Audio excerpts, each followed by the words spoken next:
Well, I thought I was having a seizure or a heart attack, and I found myself face down on the hotel room floor. And I remember thinking, I'm going to die. And my face went down towards the carpet, and I felt myself losing consciousness. And I said, Jesus, please help me. That was a pivotal moment in my life where I really felt Jesus touch me and save me. After that incident, I realized that my life was headed in the wrong direction and I needed to change. And I would read my Bible religiously.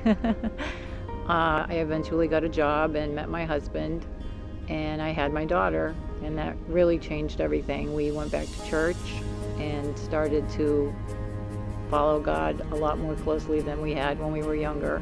My coworkers had told me about Way FM, and it was a news station playing Christian music, and I had a 1-hour commute each way to work with my 3-year-old daughter in a car seat.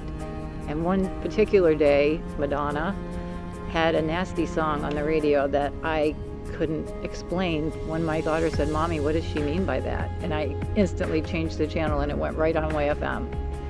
And the music was so positive and the lyrics were great, and it wasn't something that I was afraid to let her listen to. I thought, this is it. I'm going to just leave it on this station, and we basically grew up on it.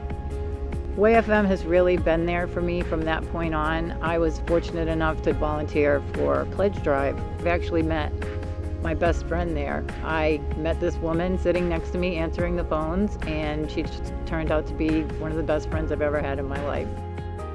It's about 6 months ago. My husband of 30 years passed away. Our whole family was here for the wedding, and it just happened that he lost his battle with cancer at the same time. He passed away on a Monday.